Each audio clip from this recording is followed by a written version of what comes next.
Harlem in the 1950s stood at a crossroads, still the black mecca of dreams, yet increasingly branded as America's urban ghetto.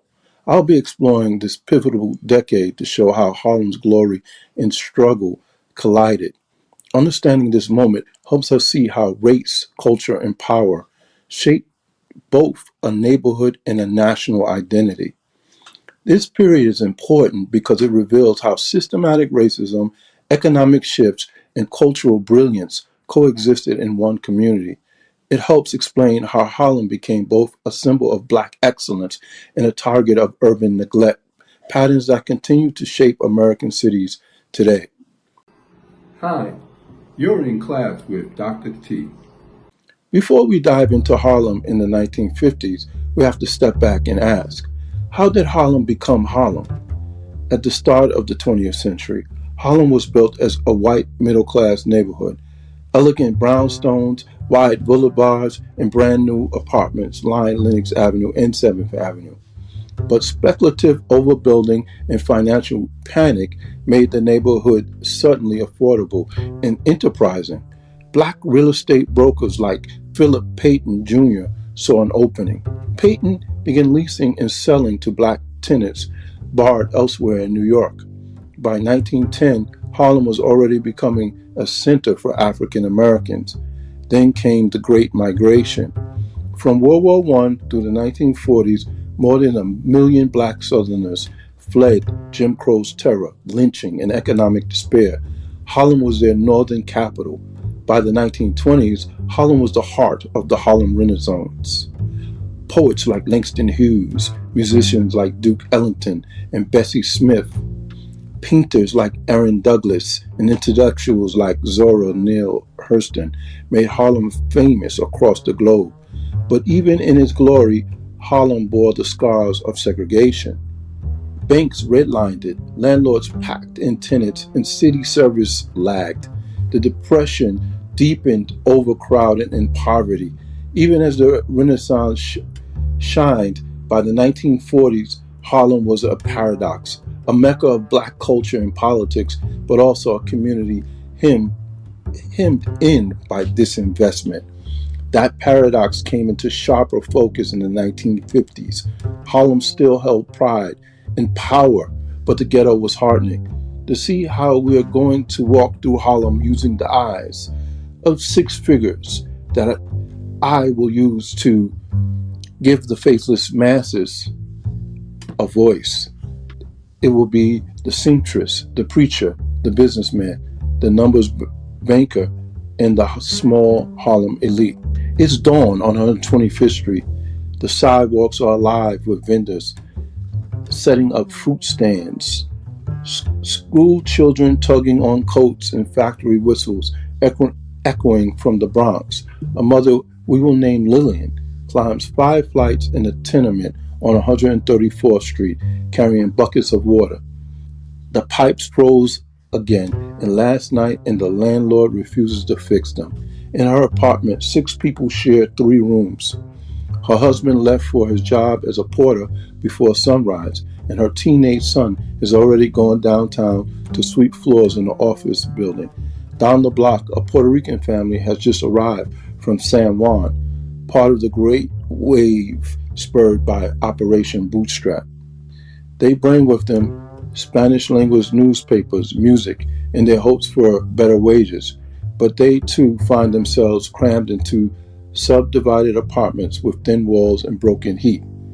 And in the newly developing NYCHA projects, newly built, a Korean War veteran from Georgia, one of the last waves of the Great Migration, looks out from his small but modern apartment. He wears his GI jacket, wondering why the GI Bill helped white veterans to buy houses in Queens, but left him stuck renting in Harlem. These are the faceless masses, thousands of ordinary Harlemites who never appeared in the papers. Their lives tell us what it meant to be working class in a segregated city. Dignity through work and church, but exhaustion from long hours. Rent gouging, overcrowding, and city neglect. They gave Harlem its strength, but bore the weight of its decline. Meet a seamstress, who we will call Dorothy, who works in the garment district. Each morning she boards a crowded bus downtown, carrying her lunch in a brown bag. Her day is 10 hours of cutting and stitching, her fingers calloused from years of needlework. She belongs to Local 1199, one of the strongest interracial unions in the city. That union gives her more than a paycheck, it gives her a voice. Dorothy attends meetings where union leaders connect their shop floor battles to Montgomery's boycott. In the union hall, she hears about Dr. King before many others in Harlem do. But Dorothy's paycheck only stretches so far. Rent is high, groceries climb in price, and she still has to send money back to relatives in South Carolina. Her building's plagued by rats, and the school her children attend is overcrowded with 40 kids to a class. On Sundays, though, she dresses carefully and attends Abyssinian Baptist Church. The sanctuary is full of factory workers, nurses, barbers, and teachers, and people like her. The hymns and sermon link her struggle to a larger story. Jim Crow cracking, colonialism crumbling, and a better future on the horizon. Dorothy's story is a story of Harlem's working class, dignity, faith, solidarity, but also daily battles with poverty and exclusion. Now step into Adam Clayton Powell Jr.'s Harlem. From his pulpit at Abyssinian, Powell is both pastor and showman. He preaches civil rights with a flair that makes the congregation erupt in applause. On Sundays, he walks down 125th Street, tipping his hat to shopkeepers and greeting children who see him as Harlem celebrity. In Washington, Powell is equally flamboyant. He pushes bills to desegregate schools, end job discrimination, and expand welfare. He's controversial, loved and loathed, but always visible. He reminds America that Harlem's votes matter, that the nation must answer to this community. In 1955, when news of Montgomery's bus boycott spreads, Powell rallies Harlem in support. In 1957, he celebrates Ghana's independence, connecting Harlem's fight to Africa's liberation. Powell is Harlem's link to both the South and the wider world. Through him, we see how Harlem's political elite made the neighborhood more than just a place. They turned into a stage where global battles over race and democracy played out. Not all Harlem's power was political. At Carver Federal Savings Bank, bank executives opened doors white banks slammed shut. They financed churches, barbershops, funeral parlors, and modest home repairs. For black Harlemites, Carver was more than a bank. It was a symbol of self-determination. Nightlife was another sphere. At Minton's Playhouse, musicians reinvented jazz nightly. At Small's Paradise, waiters in tuxedos served dancers until dawn. The owner of these clubs weren't just businessmen, they were cultural brokers, employing hundreds and keeping Harlem's reputation alive. These business elites walked a tightrope. Too much success drew white hostility, too little meant collapse. Yet they sustained a black economy in a hostile city. Then there was the underground world. Imagine a candy store on a Harlem corner. Children buy penny sweets in the front, while in the back, men slip three-digit bets onto slips of paper. The numbers game. Harlem's version of the lottery. Bumpy Johnson, the most famous policy banker, ruled this world. To the police, he was a criminal. To Harlem's family, he was sometimes a lifeline. Need money for rent? A policy banker might loan it. Need tuition? He might sponsor it. Numbers money built churches, pews, funded scholarships, and even helped pay for parades. But the racket also tied Harlem to corruption. Police raided only when they weren't paid off. Italian mobsters demanded a cut. Violence always lurked in the background. The policy banker embodies Harlem's paradox. Forced outside of legitimate finance, black Harlemites built their own systems that empowered but also exploited. Finally, the top 1%.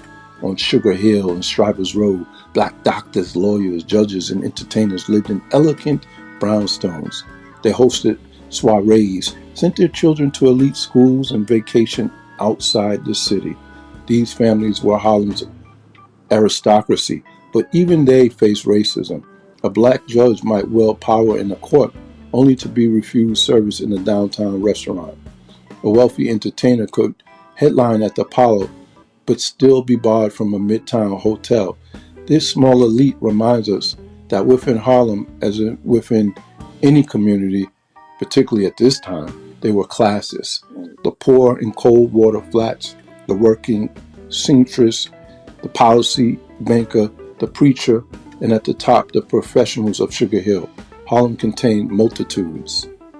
The 1950s were also global.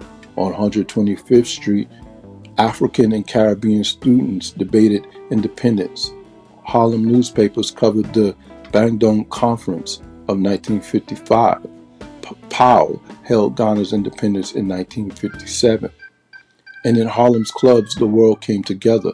A GI Bill saxophonist from South Carolina trading riffs with a Puerto Rican percussionist, while an African student looked on. Harlem was a neighborhood, but it was also a crossroads, linking civil rights at home with decolonization abroad.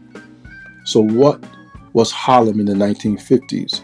For the faceless poor, it was crowded apartments and endless struggle. For Dorothy the seamstress, it was union wages and church hope.